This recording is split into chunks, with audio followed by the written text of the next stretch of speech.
Hello दोस्तों, आप सभी का स्वागत है आपके अपने YouTube channel point of learning में।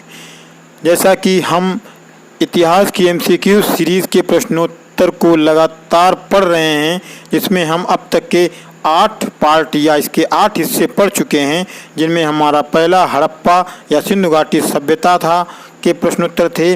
दूसरा हमारा वैदिक संस्कृति के महत्वपूर्ण प्रश्नोत्तर थे।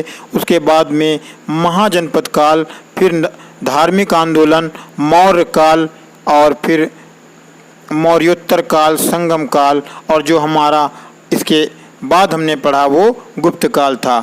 अभी तक हमने गुप्त काल तक के प्रश्नों का अध्ययन कर लिया है, यानी कि हड़प्पा सभ्यता से लेकर के गुप्त काल तक सब सीरियल से चला आ रहा है, एक क्रमवार चल रहा है, जिसमें कुछ छूटने ना पाए। यह प्रश्न ऐसे महत्वपूर्ण प्रश्न है जो प्रतियोगी परीक्षाओं में बहुत ज़्यादा पूछे जाते हैं, बहुत अधिक पूछे जाते हैं। आज हमारा जो अध्याय है या जिसके प्रश्नोत्तर हमने इस वीडियो में शामिल किए हैं वह गुप्तोत्तर काल है। गुप्तोत्तर काल वो काल था जो गुप्त काल के ठीक बाद में हुआ, यानी ऐसा समय जो गुप्त काल जब गुप्त शासन समाप्त हुआ उसके बाद का जो समय है वो गुप्तोत्तर काल कहलाता है, या गुप्तोत्तर काल के नाम से उसे जाना जाता है। तो बिना किसी देरी के हम आज अपने प्रश्नों की इस श्रृंखला को आगे बढ़ाएं। अगर आप हमारे चैनल पर नए हैं तो हमारे चैनल को सब्सक्राइब कर दें, वीडियो को लाइक कर दें और अपने दोस्तों में ज़्यादा से ज़्यादा शेयर करें, जिससे कि उन्हें भी अगर इतिहास विषय से वो तैयारी कर रहे हैं TGT PGT की या UPSC की या और कोई दूसरे तैयारी कर रहे हैं, तो उनके लिए भी ये सभी वीडियो बहुत ही उपयोगी और बहुत ही महत्वपूर्ण हो सकती हैं। तो बिना किसी देरी के हम शुरू करते हैं आज का अपना ये अध्याय। पहला प्रश्न आपकी स्क्रीन पर आपके सामने, जैसा कि आप देख सकते हैं कि पहला प्रश्न आपके सामने आ चुका है। हर्षचरित किसके द्वारा लिखी गई? यह बहुत ही प्रसिद्ध कृति है, बहुत ही मशहूर कृति है और बहुत ज़्यादा कंपटीशन में प्रतियोगी परीक्षाओं में पूछा जाने वाला सवाल भी है। हर्षचरित के रचयिता कौन है या हर्षचरित के लेखक कौन है, हर्षचरित किसने लिखी? तो आपके सामने 4 ऑप्शन भी हैं कि बाणभट्ट ने लिखी, कालिदास द्वारा लिखी गई, या वाल्मीकि ने इसकी रचना की, या वेद व्यास ने की। तो हम आपको थोड़ा सा जानकारी के लिए आपकी बता दें कि जो वेद व्यास हैं इन्होंने महाभारत की रचना की थी, वाल्मीकि ने रामायण की रचना की थी और कालिदास ने कई काव्य, कई नाटक, कई ग्रंथ लिखे हैं। लेकिन जो हर्षचरित है वो इन तीनों ने न लिख करके, बल्कि हर्षचरित के जो लेखक हैं वह बाणभट्ट हैं। बाणभट्ट के द्वारा हर्षचरित लिखी गई। कभी कभी सवाल को उल्टा करके पूछ लिया जाता है कि बाणभट्ट द्वारा रचित या लिखी गई निम्नलिखित में से कौन सी रचना है, तो उसमें आपको अलग अलग प्राचीन समय के ही रचनाओं के नाम दिए जाएंगे, जिसमें एक हर्षचरित होगा। तो आपको वहाँ पर भी हर्षचरित ही ऑप्शन को चुनना है या टिक करना है। यानी सवाल कभी लेखक के नाम से दिया जाएगा तो रचना पूछी जाती है, और रचना के नाम से जाए तो लेखक पूछा जाता है। हर्षचरित के लेखक कौन हैं? तो बाणभट्ट हैं। या बाणभट्ट द्वारा रचित पुस्तक कौन सी है, रचना या कृति कौन सी है? तो हर्षचरित है। तो इसका सीधा सा सही जवाब जो है ऑप्शन ए है। ऑप्शन ए इसका सही जवाब है पहला। सवाल नंबर 2, निम्नलिखित में वो अंतिम बौद्ध राजा कौन था जो संस्कृत का महान विद्वान और लेखक भी था? यानी ऐसा बौद्ध राजा, अंतिम बौद्ध राजा जो कि संस्कृत का महान विद्वान भी था और संस्कृत का लेखक भी था, उस राजा के बारे में हमें बताना है। यानी इसके बाद में फिर कोई और दूसरा अंतिम बौद्ध राजा नहीं हुआ। काफ़ी इतिहास में, भारतीय इतिहास में परिवर्तन होना शुरू हो गया था। ऑप्शन आपके सामने आपकी स्क्रीन पर, ऑप्शन ए कनिष्क। तो कनिष्क के बाद में भी बौद्ध राजा हुए हैं। Option B Harshvardhan, option C Ashok, option D Bimbisar. तो चूंकि अशोक और बिंबिसार के ये बहुत ही प्राचीन समय के राजा महाराजा हुए हैं, और यहाँ पर हम बात कर रहे हैं क्योंकि ये जो अशोक, बिंबिसार, ये ईसा पूर्व के समय की बात है, जबकि हर्षवर्धन, सम्राट हर्षवर्धन जो हुए हैं या 7वीं शताब्दी में इनका साम्राज्य भारत में फैला हुआ था। इनका शासन जो स्थापित हुआ था वह 7वीं शताब्दी में फैला हुआ था।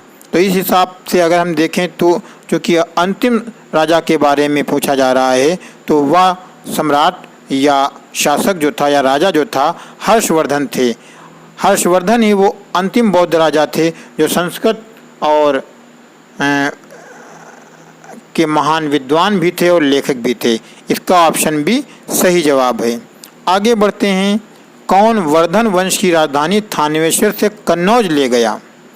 तो सम्राट हर्षवर्धन के बारे में भी हम जब दूसरे विस्तार पूर्वक अध्यायों का प्रारंभ करेंगे, यानी अभी जब हम इतिहास को विस्तृत रूप से पढ़ने शुरू करेंगे उसके भी चैप्टर आपके सामने आएंगे। उसमें हम एक एक चीज़ को क्लियरली पढ़ेंगे। बहुत सी चीज़ें जो अभी चूँकि बहुविकल्पी में सारी चीज़ें क्लियर नहीं हो पाती हैं, लेकिन आसानी के लिए लोग प्रश्नोत्तर तैयार करते हैं, प्रश्न पढ़ के सीधे सीधे उत्तर याद करना चाहते हैं। सच्चाई यही है कि अगर आप किसी चीज़ को ठीक से अध्ययन करना चाहते हैं तो उसके लिए उसके आधार को पढ़ना चाहिए, आधार को देखना चाहिए। यानी अगर हमारा बेस मजबूत है तो सब कुछ मजबूत होता है। यानी अगर हम विस्तार पूर्वक किसी चीज़ का अध्ययन करते हैं या अध्ययन करें तो उससे जुड़े हुए कोई भी प्रश्न हमसे फिर बच नहीं सकते हैं, छूट नहीं सकते हैं। तो हर्षवर्धन से संबंधित भी आगे हम जब दूसरी इसकी वीडियोज़ आएंगी जो हमारी ये जो हमारी MCQs की जब सीरीज़ ख़त्म हो जाएगी तब हम इसका विस्तृत वीडियो या विस्तृत अध्ययन करेंगे एक एक समय का, एक एक काल का। यानी कि हड़प्पा सभ्यता से फिर से हम शुरू करके और आधुनिक इतिहास तक पहुंचेंगे और उसका विस्तार पूर्वक अध्ययन करेंगे। इससे आसानी ये होगी कि हमको जो बहुविकल्पी सवाल हमारे हैं इनको हमें बहुत ज़्यादा रटना नहीं पड़ेगा, बहुत ज़्यादा हमें पढ़ना नहीं पड़ेगा। अगर हम एक चीज़ एक बार सीख लेंगे, समझ लेंगे तो उससे जुड़े हुए तमाम से प्रश्नोत्तर हमारे खुद ब खुद तैयार हो जाएंगे। तो कौन वर्धन वंश की राजधानी थानेश्वर से कन्नौज ले गया? क्योंकि सम्राट हर्षवर्धन थे तो इनकी जो सबसे पहले राजधानी थी वो थानेश्वर में थी और उसके बाद में इस राजधानी को थानेश्वर से कन्नौज में स्थापित किया गया। और या चूँकि अगर हम यहाँ पे इसका विस्तार पूर्वक वर्णन करेंगे तो काफ़ी बात लंबी हो जाएगी, इसलिए बस इतना आप देखिए कि हर्षवर्धन वंश की जो राजधानी थी थानेश्वर से कन्नौज ले कौन गया? क्योंकि इस शासन का नाम भी, इस वंश का नाम भी वर्धन वंश था और यहाँ पर सभी के नाम के आगे वर्धन लगा हुआ है।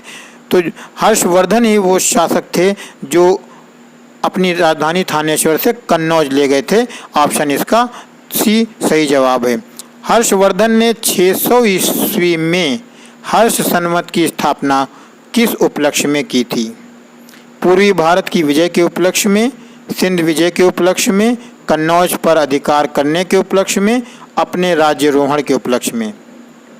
तो हर्षवर्धन ने 606 ईस्वी में हर्ष संवत की स्थापना की थी, शुरुआत की थी और ये शुरुआत उन्होंने अपने राज्यारोहण के उपलक्ष्य में की थी। ऑप्शन डी इसका सही जवाब। निम्नलिखित में से कौन हर्षवर्धन के दरबार से संबद्ध नहीं था? कालिदास, बाणभट्ट, भर्तृहरि, मयूर। तो निम्नलिखित में से कौन हर्षवर्धन के दरबार से संबद्ध नहीं था? तो जो कालिदास थे या प्राचीन कालीन शासकों के समय में हुए हैं, जबकि बाणभट्ट, भर्तृहरि, मयूर हर्षवर्धन के दरबार से संबंधित थे, लेकिन कालिदास का संबंध हर्षवर्धन के दरबार से नहीं था। इसका ऑप्शन ए सही जवाब है। हर्ष के शासनकाल में उत्तर भारत का सबसे महत्वपूर्ण शहर कौन सा था? यानी भारत जो कि आप नक्शे में देखते हैं पूर्व पश्चिम उत्तर दक्षिण, तो यहाँ पे उत्तर भारत में सबसे महत्वपूर्ण शहर नगर उस वक्त कौन सा था जिस वक्त हर्षवर्धन का शासन यहाँ पे स्थापित था? थानेश्वर था, कन्नौज था, उज्जैन था, पाटलिपुत्र था। तो हर्षवर्धन के शासनकाल में जो सबसे महत्वपूर्ण नगर था उत्तर भारत का वह कन्नौज था और कन्नौज को ही हर्षवर्धन ने अपनी राजधानी बनाया था। ऑप्शन बी इसका सही जवाब है। हर्ष की जीवनी किसने लिखी? फिरदौसी ने लिखी, वराहमिहिर ने लिखी, बाणभट्ट ने लिखी या इनमें से किसी ने नहीं लिखी? तो जो बाणभट्ट हैं ये हर्षवर्धन के दरबार से संबंधित थे और बाणभट्ट ने एक रचना लिखी, एक कृति लिखी जिसका नाम हर्षचरित है और यह हर्षचरित ही हर्ष की जीवनी से संबंधित है। तो ऑप्शन सी इसका सही जवाब है। हर्ष की जीवनी लिखने वाले लेखक बाणभट्ट हैं जो कि हर्षचरित में लिखी गई है। ह्वेनसांग भारत में लगभग कितने साल रहा? 6 साल रहा, 10 साल रहा, 13 वर्ष रहा, 15 वर्ष रहा?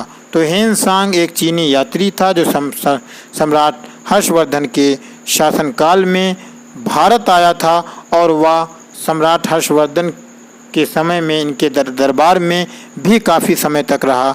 लेकिन वह भारत में लगभग कितने समय तक रहा? तो वह लगभग 15 वर्ष तक भारत में रहा। ऑप्शन डी इसका सही जवाब।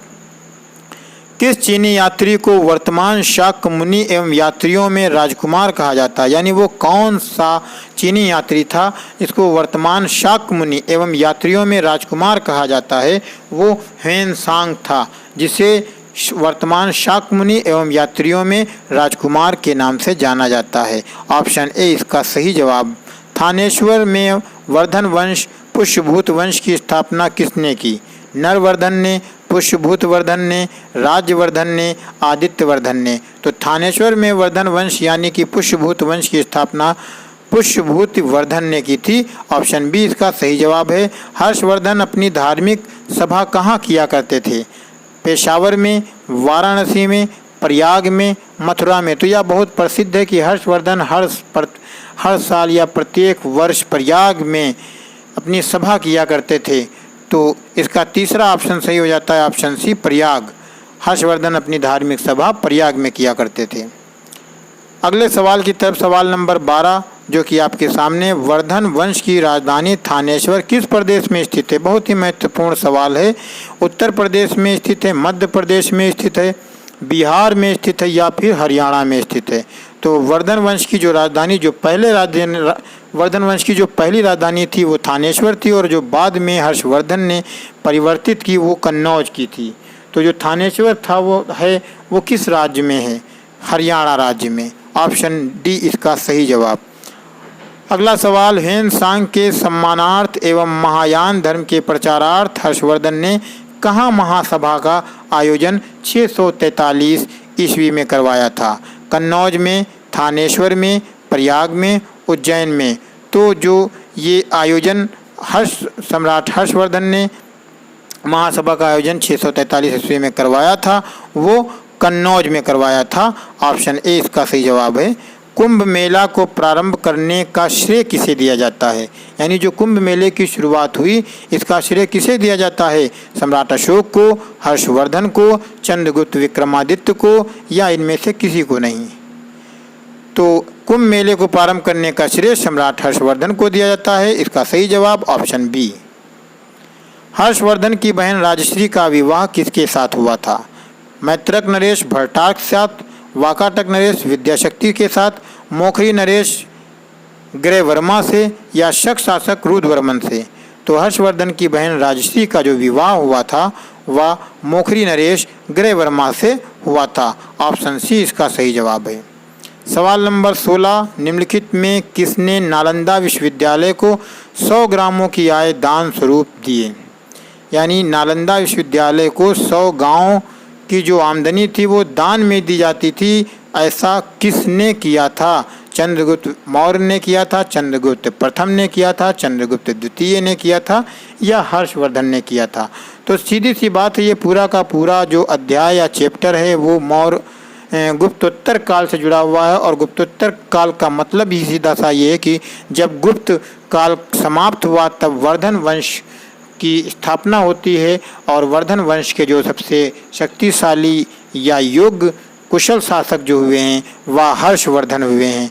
तो ज़्यादातर जो जवाब होंगे वो हर्षवर्धन से जुड़े हुए मिलेंगे। 100 गांवों की जो आमदनी दान स्वरूप नालंदा विश्वविद्यालय में दी थी वो सम्राट हर्षवर्धन ने दी थी। सवाल नंबर 16 का जो सही जवाब है वो ऑप्शन डी है, हर्षवर्धन। आगे बढ़ते हैं सवाल नंबर 17 की तरफ। हर्षवर्धन के अग्रज राज्यवर्धन द्वितीय की हत्या किसने की थी? तो जो राज्यवर्धन थे ये हर्षवर्धन के भाई थे, बड़े भाई थे, और जिनकी हत्या कर दी गई थी, जिसके बाद यह शासक बने थे। तो इनकी हत्या किसके द्वारा की गई थी? गौड़ नरेश शशांक के द्वारा, मालवा नरेश देवगुप्त के द्वारा, मैत्रक नरेश भट्टारक के द्वारा, या इनमें से कोई नहीं? तो जो राज्यवर्धन की हत्या की गई थी वो गौड़ नरेश शशांक के द्वारा की गई थी। ऑप्शन ए इसका सही जवाब। सवाल नंबर 18, हर्षवर्धन के समय में कौन सा चीनी तीर्थयात्री भारत आया? तो जैसा कि अभी आपने ऊपर देखा कि हर्षवर्धन के समय में चीनी यात्री हेनसांग भारत आया था, तो इसका सही जवाब ऑप्शन बी है, हेनसांग भारत आया था हर्षवर्धन के समय में। अगला सवाल, चालुक्य राजा पुलकेशिन द्वितीय को किसने पराजित किया था? परांतक प्रथम ने, परमेश्वर वर्मन प्रथम ने, नरसिंह वर्मन प्रथम ने, या महेंद्र वर्मन प्रथम ने? तो चालुक्य राजा पुलकेशिन द्वितीय को जिसने पराजित किया वह ऑप्शन सी है, नरसिंह वर्मन प्रथम ने। सवाल नंबर 20, कन्नौज किस प्रदेश में स्थित है? पंजाब में, हरियाणा में, मध्य प्रदेश में, उत्तर प्रदेश में? तो यह बहुत ही प्रसिद्ध जनपद है हमारे उत्तर प्रदेश का, तो इसका सही जवाब है उत्तर प्रदेश में। किस व्यक्ति को द्वितीय अशोक के नाम से जाना जाता है? हर्षवर्धन को, चंद्रगुप्त को, चंद्रगुप्त मौर्य को, समुद्रगुप्त को? तो हर्षवर्धन को द्वितीय अशोक के नाम से जाना जाता है। ऑप्शन ए इसका सही जवाब। बाणभट्ट किस सम्राट के राज दरबारी कवि थे? तो बाणभट्ट जो थे वो हर्षवर्धन के राज दरबारी कवि थे। ऑप्शन बी इसका सही जवाब। अगले सवाल की तरफ बढ़ते हैं। कवि बाणभट्ट कहाँ का निवासी था? पाटलिपुत्र का, भोजपुर का, थानेश्वर का?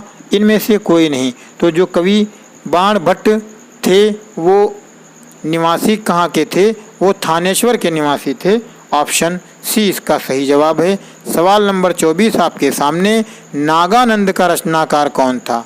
तो एक कृति, बहुत प्रसिद्ध कृति ये भी है, और बहुत ज़्यादा प्रतियोगी परीक्षाओं में ये सवाल भी पूछा जाता है कि नागानंद के रचनाकार कौन हैं, या इनकी कभी कभी रचनाकार का नाम देंगे, पूछेंगे कि इनकी कौन सी रचना है। तो भास हैं, भवभूति हैं, या फिर बाणभट्ट हैं, या हर्षवर्धन हैं? तो जो नागानंद के रचनाकार हैं वह हर्षवर्धन स्वयं हैं। यानी कि कभी कभी अगर सवाल आपसे ये कर लिया जाए कि हर्षवर्धन की रचना कौन सी है, तो नागानंद है। इसका सही जवाब है ऑप्शन डी, हर्षवर्धन। सवाल नंबर 25, हर्षवर्धन एवं पुलकेशिन द्वितीय के बीच हुए संघर्ष की जानकारी कहाँ से मिलती है? ऐहोल अभिलेख से, बंसखेड़ा लेख से, हाथी गुम्फा अभिलेख से, या हेनसांग के वर्णन से? तो जो हर्षवर्धन और पुलकेशिन द्वितीय के मध्य संघर्ष हुआ था उसकी जो जानकारी मिलती है हमें, वह ऐहोल अभिलेख से मिलती है। सवाल नंबर 26 आपके सामने, प्रतापशील, हुणहरिण, केसरी, महाराजाधिराज नामक उपाधियाँ किसकी थीं? तो इतनी सारी जो उपाधियाँ थीं वो प्रभाकर वर्धन की थीं, और प्रभाकर वर्धन जो थे वो हर्षवर्धन के पिता थे। ऑप्शन बी इसका सही जवाब। सवाल नंबर 27, सम्राट हर्ष ने अपनी राजधानी थानेश्वर से कहाँ स्थानांतरित की थी? तो इन्होंने ही अपनी राजधानी थानेश्वर से कन्नौज स्थापित की थी। हम ऊपर भी पढ़ चुके हैं, कन्नौज स्थापित की थी। ऑप्शन सी इसका सही जवाब। सकलोत्रा पथनाथ किसे कहा जाता है, या सकलोत्रा पथनाथ किसे कहा गया है?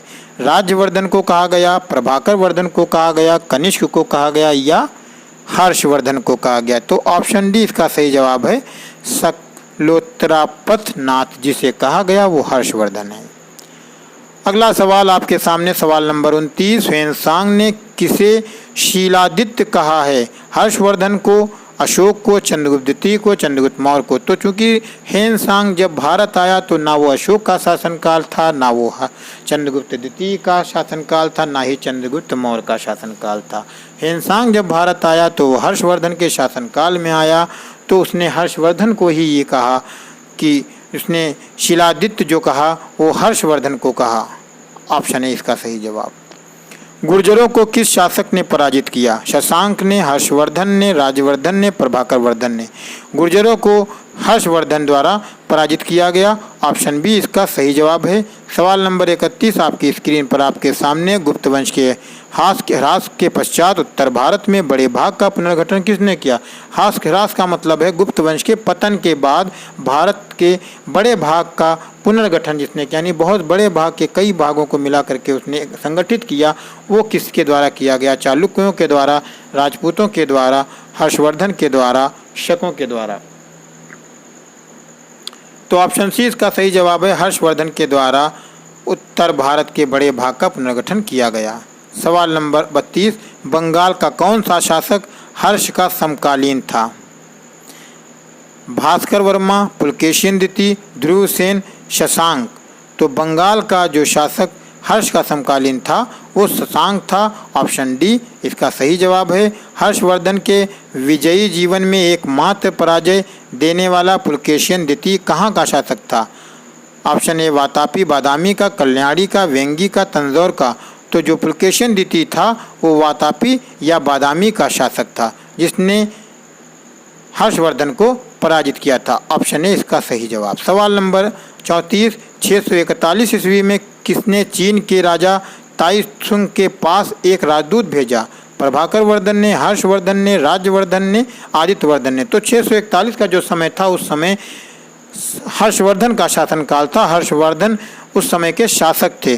तो हर्षवर्धन ने ही चीन के राजा ताइत्सुंग के पास अपना राजदूत भेजा था 641 ईस्वी में। सही जवाब इसका ऑप्शन बी हर्षवर्धन। सवाल नंबर 35 चालुक्य शासक पुलकेशिन द्वितीय ने किस नदी के किनारे हर्षवर्धन को परास्त किया? बहुत ही महत्वपूर्ण सवाल है, प्रतियोगी परीक्षाओं में लगातार पूछा जाता है कि पुलकेशिन द्वितीय ने हर्षवर्धन को किस नदी के किनारे पराजित किया था? Mahanadi, option B Tapti, option C Narmada, option D Godavari.